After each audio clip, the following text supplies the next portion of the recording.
اللہ فرماتے ہیں کچھ لوگوں کا دعویٰ ہے کہ ہم اللہ اور آخرت پر ایمان رکھتے ہیں، حالانکہ وہ ایمان نہیں رکھتے، دعویٰ کرتے ہیں، نفاق کا مظاہرہ کرتے ہیں، منافقت کرتے ہیں۔ جو اللہ کو ماننے والا ہوتا ہے اس کا رنگ اور ہوتا ہے، جس کو پتا ہوتا ہے قیامت کے دن اللہ کے حضور کھڑے ہونا ہے، اس کے اعمال یہ نہیں مانتے، کہتے ہیں ہم مانتے ہیں، پر مانتے، دعویٰ ہے کہ ہم مانتے ہیں آخرت کو بھی اور اللہ کو بھی، پر نہیں مانتے۔ قیامت قائم ہونا ضروری ہے، اگر وقوع قیامت نہ ہو تو ظالم کی تو موجیں لگ گئیں، جابر تو موج کرے گا، فاسق اور فاجر تو کہیں گے دنیا میں بھی ہم اپنے اقتدار کے زور پر جیتے رہے، آج بھی ہمیں پوچھنے والا کوئی نہیں۔ عقلاً نقلاً قیامت کا قائم ہونا ضروری ہے۔ قیامت قائم ہوگی تو مظلوم کو اس کے ظلم پر داد رسی کی جائے گی اور ظالم کو سزا ملے گی۔ ایک آدمی ساری زندگی دنیا کے اندر لوٹ مار کرتا رہا، دھوکہ فریب فراڈ کرتا رہا، اس کی راتیں شراب و کباب میں گزر گئیں، وہ مرے اور بات ختم ہو گئی، ٹھیک ہے موج کر کے چلا گیا۔ ایک آدمی ساری زندگی اس نے اللہ تبارک و تعالیٰ کی رضا کے لیے اپنی نظر کی حفاظت کی، زبان کی حفاظت کی، یہاں تک کہ دل کی بھی حفاظت کی، وہ بھی مرے تو معاملہ ختم ہو گیا۔ اس طرح تو پھر سرکش کا کچھ بنے گا ہی نہیں، نظام زندگی ساری اس کی سوچ ختم ہو کے رہ جائے گی اگر قیامت قائم نہیں ہوتی۔ قیامت کا قائم ہونا حق ہے، اس لیے قرآن مجید نے ایک جگہ پہ نہیں 20 جگہ پہ یہ بیان فرمایا ہے کہ قیامت ضرور قائم ہے، قیامت، اور وہ قائم ہو کر اپنے سارے لوازمات سمیت قائم ہوگی۔ میرے نبی پاک صلی اللہ علیہ وسلم نے فرمایا مظلوم کو حق ملے گا، ظالم کو سزا ملے گی۔ جابر اس دن اللہ کی بارگاہ میں رسوا کیے جائیں گے، جن پر جبر کرتے رہے انہیں اللہ کے حضور سے عطا کیا جائے۔ قیامت کا وقوع ہونا ضروری ہے، اور قیامت تو جب قائم ہوگی تب ہوگی۔ دنیا میں بھی ایسا ہوتا ہے، ظلم کا انجام ٹھیک نہیں ہوتا، جبر کا انجام، جھوٹ کی زندگی لمبی نہیں ہوتی، دھوکے فریب فراڈ ملمہ سازی، ان چیزوں کی عمریں اللہ نے تھوڑی رکھی ہے۔ وقتی طور پر ظالم کو، دھوکے باز کو، جابر کو جو مہلت ملتی ہے وہ سمجھتا ہے میری سیاست کام کر رہی ہے، وہ سمجھتا ہے میں بڑا دانا ہوں، بڑا چلاک ہوں، دیکھ لو اتنے ظلم کے، جبر کے، دھوکے کے باوجود بنا ہوا ہوں۔ حالانکہ اللہ کی طرف سے اسے مہلت ملتی ہے اور بڑا ہی مہربان ہے۔ مہلت اس طرح دیتا ہے کہ میرے نبی پاک علیہ السلام نے فرمایا جب میرا مسلمان نیکی کرتا ہے تو اللہ فرشتوں سے فرماتا ہے 70 گنا بڑھا کے لکھ لو اس کی نیکی، 70 گنا، اور جب گناہ کرتا ہے تو اللہ فرماتا ہے ٹھہر جب ابھی لکھنا نہ، اسے ٹائم دو۔ یا اللہ کتنا؟ فرمایا 24 گھنٹے تو دو، ہو سکتا ہے توبہ کر لے، یہ اس کی مہربانی ہے۔ اب وہ جو اللہ نے مہلت دی ہے نا کہ شاید توبہ کر لے، لوگ سمجھتے ہیں میری چلاکی کی وجہ سے نظام سیٹ چل رہا ہے، میں بڑا تیز ہوں، 2 4 5 باتیں بولتا ہوں سب صحیح ہو جاتا ہے۔ لوگ اس کو اپنی دانائی سمجھ لیتے ہیں، حالانکہ وہ اللہ کی طرف سے۔ فرعون نے کئی 100 سال حکومت کی اور اس طرح اس نے ظلم کیے کہ لاکھوں اور ہزاروں بچے قتل ہی کرا دیے، 12,000 عورتوں کے پیٹ میں حمل تھا اس نے ضائع کرا دیا۔ جب حضرت موسیٰ علیہ السلام اپنی قوم کو لے کے نکلے، راستے میں دریا آ گیا، فرعون پیچھے لگا ہوا تھا، وَإِذْ فَرَقْنَا بِكُمُ الْبَحْرَ فَأَنْجَيْنَاكُمْ، اللہ فرماتے ہیں تمہارے لیے میں نے دریا کو پھاڑا اور تمہیں نجات دے دی، وَأَغْرَقْنَا آلَ فِرْعَوْنَ، اور فرعون کو غرق کر دیا، وَأَنْتُمْ تَنْظُرُونَ، تم کھڑے دیکھ رہے تھے۔ اب جب حضرت موسیٰ دریا کے کنارے پہنچے تو فرعون بھی پیچھے آیا۔ فرعون لوگوں سے کہا کرتا تھا کہ میں کہتا ہوں تو دریا چلتا ہے، میں کہتا ہوں تو ہوائیں آتی ہیں، میرے حکم کے پابند ہے سارے۔ جاگ رہے ہیں نا آپ حضرات، غور فرمائیے گا بات پر۔ دعویٰ تھا اس کا کہ میں کہتا ہوں تو نظام زندگی چلتا ہے۔ اب جب دریا کے کنارے پہنچی حضرت موسیٰ علیہ السلام تو اللہ نے حکم دیا کہ آپ عصا ماریں۔ جناب موسیٰ نے عصا مارا، 12 رستے بن گئے۔ اب حضرت موسیٰ کی قوم گزر رہی تھی تو فرعون سے پوچھنے لگے کہ تو کہتا تھا میرے حکم سے چلتا ہے، تو وہ تو حضرت موسیٰ نے ڈنڈا مارا ہے تو رستہ بن گیا ہے۔ باز نہیں آتا انسان باز بنے بڑے اس کے پاس بڑی دلیلیں ہیں، جھوٹ سچ بول کے اپنے آپ کو مطمئن کرتا ہے، آخر دم تک تبدیل ہونے کو تیار نہیں ہوتا، دلیلیں گھڑتا رہتا ہے، بناتا رہتا ہے، شور کرتا ہے جان بوجھ کے۔ بھئی تو کہتا تھا میرے چلانے سے چلتا ہے، تو باز ابھی بھی نہیں آیا، کہنے لگا میں نے ہی حکم دیا ہے کہ ذرا پھٹ جا، مجھے یہ زندہ چاہیے۔ باز رسی جل گئی، بال کہنے لگا میں نے ہی کہا ہے دریا کو کہ یہ مجھے زندہ چاہیے، میرے بھاگے ہوئے ہیں تو اس لیے پھٹا ہے، تو آؤ میرے ساتھ دریا کراس کرے۔ تو پتہ تو ان کو بھی تھا نا جتنا تو رب بنا ہوا ہے، پتہ تو تھا، سارے جانتے تھے۔ کہنے لگے تو پہلے کراس کر، اگر تو بچ گیا تو ہم بھی پیچھے آتے ہیں۔ اب چاروں ناچار۔ ایک روایت تو یہ ہے کہ یہ جب خدائی کا دعویٰ کرتا تھا نا، تخت پہ بیٹھا ہوتا تھا، تو ایک دن حضرت جبریل آئے اس کے پاس انسانی شکل میں، تو کہنے لگے میں بڑی دور سے آیا ہوں تو ایک مسئلہ پوچھنا تھا۔ کہا پوچھو۔ کہنے لگے ایک غلام تھا کسی بادشاہ کا، تو بادشاہ نے اسے تھوڑی دیر کے لیے ایک علاقے کی سربراہی دے دی۔ کتنی دیر کے لیے ہمیں سربراہیاں ملتی ہیں؟ کیوں جی؟ تھوڑی دیر کے لیے ملتی ہے نا، تھوڑی دیر کے لیے سربراہی دے دی ایک غلام کو۔ ذرا بات کو سمجھیے، حضرت جبریل پوچھتے ہیں، کہتے ہیں سربراہی مل گئی، اب وہ مالک ہی بن کے بیٹھ گیا ہے، वो बात ही नहीं सुनता। उसको थोड़ी देर के लिए बनाया था, वो तो खुदाई का दावा करने लगा है। आप बताएं उसका अंजाम क्या होना चाहिए, ये मसला पूछने आया हूं। तो फिरौन कहने लगा उसका अंजाम ये है कि उसे पानी में गोते दे दे के मार दे। अंजाम क्या है? बोलिए बोलिए, क्या अंजाम है? क्या अंजाम है जी? पानी में, अल्लाह अकबर, अपनी सजा तजवीज कर रहा है। उसकी सजा के उसे पानी में गोते दे दे के मारो जालिम को। उसे थोड़ी देर के लिए बनाया था और वो छाई गया है, कब्जा ही कर गया है। हजरत जिब्रील कहने लगे जी आप लिख के दे देंगे? कहने लगा लाओ लिख देते हैं। लिखवा लिया। जनाब जिब्रील रुका लेके तशरीफ ले गए। अब जब फिरौन दरिया में आया ना तो अल्लाह ने हुक्म दिया मिल जा। जब दरिया मिला चीखने लगा तो हजरत जिब्रील आए, कहने लगे तेरा ही फतवा है, ये तेरी सजा ही है ना, हम भी बड़ी सजाएं तजवीज करते हैं। ये झूठा है जी, इसका तो फलाना इलाज होना चाहिए। तो अगर तू झूठ बोले तो ये फलाना बड़ा जावर है जी, इसके साथ इस तरह होना चाहिए। तो अगर तू ये काम करे तो जो सजा तू लोगों के लिए तजवीज कर रहा है तो अपने बारे में भी सोच। अब जब गोते आए ना, आखिरी वक्त देखा वो फिरौन जो कहता था मेरी मर्जी से दरिया चलता है। अल्लामा साबी ने तफसीर साबी में लिखा है, तड़प के रोने लगा। जब ये मिजाज है, एक दफा ऊपर आता है आदमी जब दरिया में जाता है, ऊपर आया तो चीखने, ओ मेरे हवारियों खुदा का वास्ता मुझे बचाओ। कहने लगे तू तो कहता था मेरी मर्जी से चलता है। बेबसी है, तड़पता है, रोता है। वारस शाह मान करी ना वारसा दा, रब बेवारसा करके मारदाई। तड़प रहा है, चिल्ला रहा है, कोई मदद को नहीं पहुंचता। अब जब आखिरी होता आया तो कहने लगा आमन्ना में रब्बे मूसा व हारून, मैं मूसा के रब को भी मान गया, हारून के रब को भी। अल्लाह ने फरमाया नहीं, अब तेरा मानना काबिल कबूल है। उस वक्त मानना था जब तुझे मोहलत दी थी, जब तू जवान था। बुढ़ापा आता है, बीमारी आती है, जवान आदमी बीमारी का शिकार होता है तो कहता है या अल्लाह एक दफा सही कर दे, मैं सारी पढ़ा करूंगा। एक दफा ठीक कर दे, मैं मस्जिद में रहूंगा, मैं अगले साल इत्काफ भी करूंगा, मैं सारी तरावियां पढ़ूंगा। तो उस वक्त पढ़नी थी जब तुझे मोहलत दी थी। उस वक्त पढ़ना था जब अल्लाह ने तुझे आसानी दी, जिंदगी दी। अगला वक्त ये हाल एक का नहीं हुआ। नमरूद को देख ले, हजरत इब्राहिम अलैहिस्सलाम को कहता था मैं रब हूं। आपने फरमाया रब तो वो है जो जिंदा करता और मारता है। एक मौत का कैदी बुलाया, कहने लगा हाँ भाई कितने दिन रह गए थे फांसी में?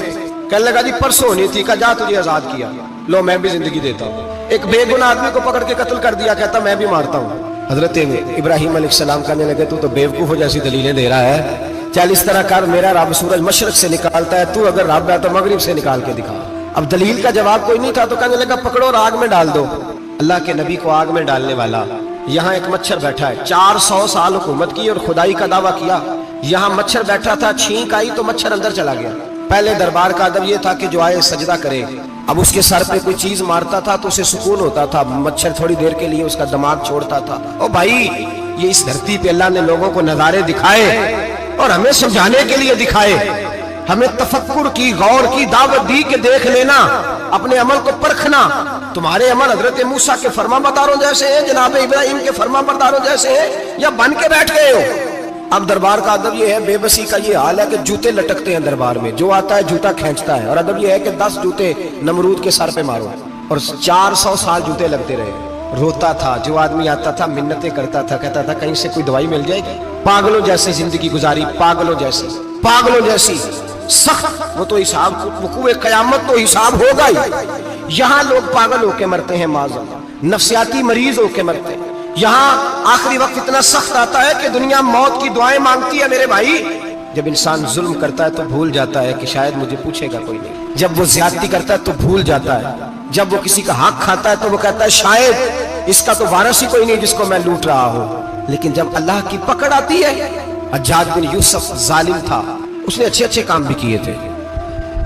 कुरान पाक पर ज़ेरे ज़बरे आराब हज्जाज बिन यूसुफ ने लगवाया। मोहम्मद बिन कासिम को हिंदुस्तान सिंध के इलाके फतह करने भी हज्जाज बिन यूसुफ ने भेजा था। सारी खूबियां अपनी जगह पर, जालिम बहुत बड़ा था।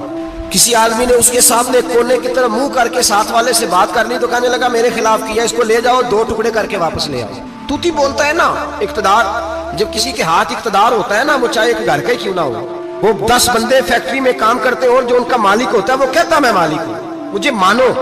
जब तू साहिब इक़्तिदार होता है ना, जब तू सुसर बन के बैठता है और किसी गरीब घर की बहू आती है 2-4, तो कहता मेरा इक़्तिदार होना चाहिए। जब मैं खांसने लगूं तो हर आदमी के हाथ में टिश्यू पेपर होना चाहिए। जब मैं बोलने लगूं तो बंधे हुए हाथों से हर आदमी जी करता हुआ खड़ा होना चाहिए। जिस आदमी का, और ये काम बहू भी करती है कई दफा, वो भी कहती है कि तुम्हें पता नहीं मैं कितना लंबा चौड़ा जहेज लेके आई हूँ। जब मैं सोने के लिए अपने बेडरूम में जाऊं तो खबरदार बूढ़े बाबे को इजाजत नहीं कि वो खांसे। अम्मा को चाहिए कि अगर उसको बड़ी सख्त प्यास भी लगी है तो मेरे सोते सोते बावर्ची खाने में बर्तन ना खटखटाए। जो जहां भी जिस स्टेज पे भी बैठता है वो कहता है कोई नहीं मुझे पूछने वाला, मैं मुतले को लेनान हूं। जवान बूढ़ों का मजाक उड़ाते हैं, समझते हैं शायद कभी बूढ़े नहीं होना, मजाक उड़ाते हैं। तंदुरुस्त लोग बीमारों का मजाक उड़ाते हैं, शायद कभी बीमार नहीं होना। हज्जाज बिन यूसुफ जालिम था, जुल्म करता था, ज्यादती करता था। हजरत सईद बिन जुबैर एक ताबी बुजुर्ग थे, इतने बड़े बुजुर्ग थे कि सारी रात नमाज पढ़ते थे, सारा साल रोजा रखते थे। एक दिन उन्होंने मिंबर पे बैठ के कहा कि हज्जाज जुल्म से बाज आ जाए वरना अल्लाह की लाठी बड़ी बेआवाज है। अल्लाह की लाठी, इसका क्या मतलब होता है? इसका मतलब है जब रब की लाठी चलती है तो उसकी आवाज जी, उसका पहले कोई पैगाम, वो पहले ऐलान नहीं करता कि तगड़े हो जाओ लाठी चलने लगी है। लाठी चलती है पर उसकी आवाज, समझ आ रही है मेरी बात की? जुमातुल विदा के लिए तशरीफ लाने वाले आवाम खास गौर फरमाइएगा। हज्जाज बिन यूसुफ को पता चला कि हजरत सईद बिन जुबैर ने मेरे खिलाफ बात की, बुला लिया। कहने लगा तूने मेरे खिलाफ बात की है? फरमाने लगे की है। कहने लगा तुझे पता है मैं कत्ल कर दूंगा? आप फरमाने लगे ना तू जिंदगी का मालिक है ना मौत का मालिक है, तू कैसे कत्ल कर? कहने लगा तुझे पता है मेरा? फरमाया मैंने तुझे नहीं, मैंने तो कई शद्दाद, कई हम्माद, कई कारून, कई फिरौन, कई नमरूद देखे, कईयों की दास्तानें सुनी। तू कौन है? तू तो छोटा सा है। एक जुमला है मुल्ला जलालुद्दीन रूमी का, बड़े दरवेश थे, एक बात कह गए। कहने लगे नमरूद जितने पैसे नहीं, फिरौन जितनी हुकूमत नहीं, कारून जितनी दौलत नहीं, वरना फरमाने लगे मेरे जमाने में भी कई लोगों का खुदा बनने को दिल करता है, कई लोगों का दिल करता है, लेकिन नमरूद जितने पैसे, फिरौन जितनी ताकत और कारून जितनी दौलत नहीं, वरना हो सकता है लोग दावा कर जाए माज़अल्लाह सुम्मा माज़अल्लाह। ये आज से कई सौ साल पहले वो कह रहे हैं, आज तो हालात बड़े अबतर है, उसकी निस्बत खतरनाक। फरमाने लगे हजरत सईद बिन जुबैर तू जिंदगी मौत का मालिक नहीं। कहने लगा पकड़ो, कत्ल करो इसे, ले जाओ। जब पकड़कर खींच कर ले जा रहे थे ना तो हजरत सईद बिन जुबैर मुस्कुराने लगे। अब जालिम के सामने मुस्कुराए तो उसको बड़ा गुस्सा आया, ये मेरा मजाक उड़ाता है। बुला लिया, इधर आओ, क्यों मुस्कुरा रहे हो, क्या हुआ? तो हजरत सईद बिन जुबैर कहने लगे मैं मुस्कुरा रहा हूँ तेरी बेवकूफी पर और अपने अल्लाह की दी हुई ढील पर। मैं मुस्कुरा रहा हूँ कि या अल्लाह क्या बात है, क्या तेरा शान है, कैसे लोगों को ढील दी हुई है। मैं मुस्कुरा रहा हूँ तेरी बेवकूफी पर कि तू समझता है शायद मुझे पूछने वाला कोई नहीं। कहने लगा इसको बाहर ना ले जाओ, मेरे सामने कत्ल करो। ठीक है जी, कत्ल करने लगे तो हजरत सईद बिन जुबैर ने मुंह काबे की जानिब कर लिया। इन्नी वज्जहतु वजही लिल्लज़ी फतरस समावाति वल अर्द हनीफम वमा अना मिनल मुशरिकीन। जब आपने ये आयतें पढ़ी ना कि मैंने मुंह कर लिया है अपने रब की जानिब, करो मुझे कत्ल। कहने लगा नहीं नहीं, इसका मुंह फेरो, काबे की तरफ हो के कत्ल ना हो। है जालिम पर पागल हो गया है। हजरत सईद बिन जुबैर के हौसले ने शिकस्त दे दी, नाकाम हो गया, मखबूतुल हवास हो। कहने लगा इसका मुंह फेर दो। जब काबे से फेरा तो आप फरमाने लगे लिल्लाहिल मशरिकु वल मगरिबु फइन्नमा तवल्ला फसम्मा वजहुल्लाह। अल्लाह फरमाता है तुम मशरिक और मगरिब सारा ही अल्लाह का है, जिधर भी मुंह करोगे उधर अल्लाह ही अल्लाह है, जिधर भी मुंह करोगे उधर अल्लाह ही अल्लाह है, चारों जाना। फेर दे जिधर मुंह फेरना है तूने, फेर दिया मुंह।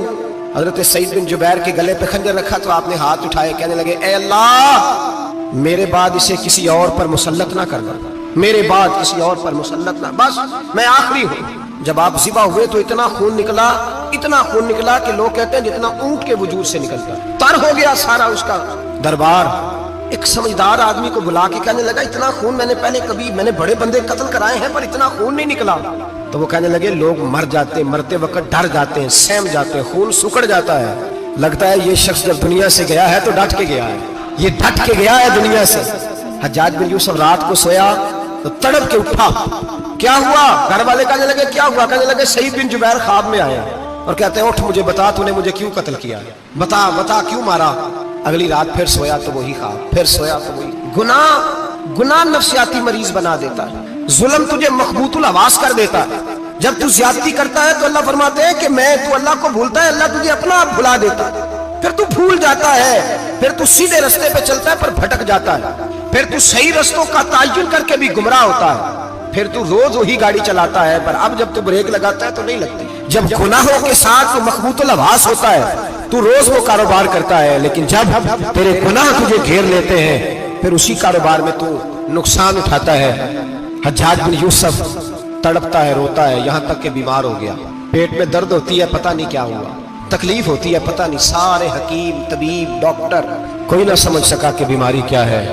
जो बीमारियां खुदाई होती हैं उनका लोगों को पता, जो आजमाइशें रब की जानिब से होती हैं वो डॉक्टरों के हत्थे नहीं चढ़ती। जो तकलीफें अल्लाह देता है उनका हकीम, तबीब इलाज नहीं कर पाते, मुश्किल। और शिफा उसी वक्त होती है जब अल्लाह देना चाहे, और जब रब ही देना ना चाहे तो बड़े बड़े डॉक्टर कहते हैं कि हमारे बस की बात नहीं रही।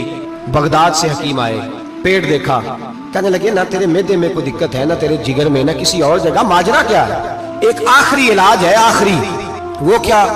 गोश्त का छोटा सा टुकड़ा धागे के साथ बांध के मुंह में डाला और फिर एक बारीक सा तिनका लेके उसको अंदर डालने लगे गले में। वो गोश्त का टुकड़ा जब हलक के अंदर उतर गया, उस हकीम ने वापस खींचा तो कैसे ऐसी बदबू आई जैसी कभी सूंघी न थी। जानवर, कीड़े मकोड़े लगे हुए बाहर निकले, और जब देखा तो जितने महल में लोग बैठे थे चिल्लाते हुए निकल गए कि ये क्या मुसीबतें हैं। हकीम भी उठ के दौड़ने लगा। कहा तुझे क्या हुआ? कहने लगे हज्जाज, तेरी बीमारी जमीनी नहीं, तेरी मुसीबत जमीनी नहीं। कहा मेरी मर्ज तक तुम क्यों नहीं पहुंच पा रहे? तो कहने लगे लगता है तू बद्दुआ का मरीज है, लगता है तू जुल्म का मरीज है, तू जबर का मरीज है। तड़पता रहा, सिसकता रहा। एक वक्त वो भी आया कि घर वालों ने कमरे में बंद करके ताला लगा दिया, दीवार से टक्करे मारता। ओ भाई, जो गुनाहों के बीमार होते हैं उन्हें शिफा नहीं होती, जो जुल्म, जबर, बर्बरियत के बीमार होते हैं उन्हें सुकून कल्बी मुयस्सर नहीं आता। दवाइयां उन बीमारियों की बनी हुई है जो बीमारियां जमीनी हैं, जो बीमारियां खुराक की बदपरहेजी से होती हैं, जो गुनाहों की बदपरहेजी से होती हैं, उनकी बीमारियां, उनकी शिफा तौबा है, उनकी शिफा रुजू इल्लाह है, उनकी तौबा अल्लाह से माफी मांगने से शिफा होती है। हज्जाज जब मरने लगा तो बुलाया, ये रंग भी जरा मुलायजा कीजिएगा, 2-4 करीबियों को बुलाया। पता होता है ना अपने कुर्तुतों का आदमी को, पता सारा है सरदार मुफ्ती है, पता होता है सारा। बुला के कहने लगा जब मैं मर जाऊं तो मुझे रात को दफन करना। क्यों भाई, औरत है? कहने लगा नहीं, रात को दफनाना। ठीक है, रात को दफना देंगे। फिर कहने लगा जब सुबह हो जाए तो सुबह होने से पहले पहले मेरी कब्र जमीन के बराबर कर देना, निशान मिटा देना। का वजह? तू कलमा पढ़ता है, हुजूर का हुक्म है कि कब्र कम से कम एक बालिश, एक गेट ऊंची होनी चाहिए जमीन से कम, तो तू तेरी कब्र मिटा दे। वजह? पता होता है अपने जुल्मों का। कहने लगा मुझे पता है लोग मेरे मरने के बाद मेरी कब्र भी नहीं छोड़ेंगे। दुनिया में तो मेरे जबर की वजह से कोई आ ना सका, लेकिन मेरी कब्र भी लोग जनाजों में बातें शुरू कर देते। जनाजों में मैंने ऐसी भी दास्तानें सुनी है कि कोई मरा तो लोग जूतों का हार कब्र पे डाला है। नहीं भाई, तू जब जिंदा था तो तेरे जबर जुल्म की वजह से नहीं को बोल सका। एक तो है कयामत में हिसाब होगा, यहाँ दुनिया में हिसाब होने लगता है। इतनी लंबी जुबानें लोगों की लटक कर मरते वक्त बाहर निकल आती हैं। दुआ करें, जुमा है, अल्लाह ताला ईमान की मौत अता फरमाए। दुआ फरमाए रब ताला, अल्लाह तबारक व तआला तौबा करके जाने की तौफीक अता फरमाए। जागे जागे और सुने और दुआ करे, ए अल्लाह तू हमें जुल्म से वैसे ही महफूज फरमा। अगर हम ज्यादती करने लगे तो अल्लाह हमें उससे मना फरमा, हमें उससे तू ये तौफीक दे कि हम बाहर आ जाए उस गुनाह से।